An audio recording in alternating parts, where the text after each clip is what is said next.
অকার্যকর পরিচালনা পর্ষদ আর পরিচালকের অনুপস্থিতিতে অনেকটাই স্থবির হয়ে পড়েছে ঢাকা শিশু হাসপাতাল ও ইনস্টিটিউটের কার্যক্রম।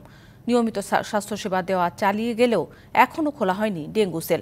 শেখ হাসিনা সরকারের পতনের পর পরিচালনা পর্ষদের চেয়ারম্যান সহ বেশিরভাগ সদস্য পদত্যাগ আর পরিচালক ছুটিতে গিয়ে এখনও না ফেরায় তৈরি হয়েছে এ অবস্থা।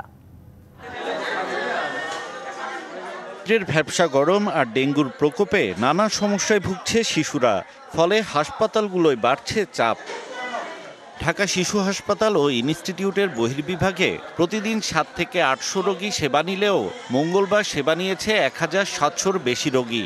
লাস্ট 24 আওয়ার্স অ্যাডমিশন ছিল 24, আর গত এক সপ্তাহে 179 জন অ্যাডমিশন নিয়েছে ডেঙ্গু রোগী। এবারে ডেঙ্গু সিজনে এখন পর্যন্ত 545 জন ডেঙ্গু রোগী ভর্তি হচ্ছে, এখন পর্যন্ত কোনো ডেথ হয়নি। ডেঙ্গু সেল করাটা এই মুহূর্তে আমাদের জরুরি। প্রতি বছর সংক্রমণ বেড়ে গেলে উন্নত চিকিৎসার জন্য হাসপাতালটিতে খোলা হয় ডেঙ্গু সেল, কিন্তু এবছর এখনো খোলা হয়নি।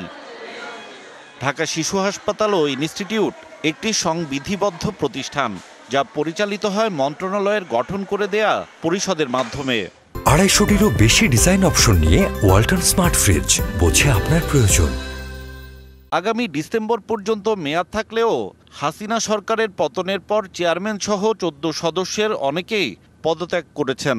পরিচালক 15 দিনের ছুটিতে গিয়ে এখনও ফেরেননি। পদত্যাগ করেছেন উপপরিচালক। সব মিলিয়ে হাসপাতালটির কাজে বিঘ্ন ঘটছে। বোর্ড সমস্ত কিছু সিদ্ধান্তে থাকে। পেশেন্টের ক্রাইসিস না, আমাদের ম্যানেজমেন্ট ক্রাইসিস। ডেঙ্গু সেল তৈরি করব, আমরা অ্যাক্টিভ করব। এখানে যে ফিনান্সিয়াল সাপোর্ট নেওয়ার জন্য আমাদের যে অফিসিয়াল প্রসেস, এটা কিছুটা স্ট্যাগন্যান্ট হয়ে আছে। আনসার যে সিকিউরিটি ছিল, আপনারা জানেন যে বাংলাদেশে একটা আনসারের আন্দোলন হয়েছিল, তারপর থেকে তারাও এখানে উধাও হয়ে গেল। তো আমাদের বেতন ভাতার জন্য তো অবশ্যই সেক্রেটারি দরকার হবে। সেই জন্য মন্ত্রণালয় থেকে যদি আমাদের নিয়োগ না দেন পরিচালক, তো সেক্ষেত্রে পরিচালক নিয়োগ হলে আমরা সিকিউরিটি অথবা বেতন এগুলো সবই আমরা করতে পারতাম। হাসপাতালটির কার্যক্রম নির্বিঘ্ন করতে দ্রুত নতুন পরিচালনা বোর্ড গঠন ও তা কার্যকর করার তাগিদ সংশ্লিষ্টদের। হিমেল মাহবুব, ডিবিসি নিউজ, ঢাকা।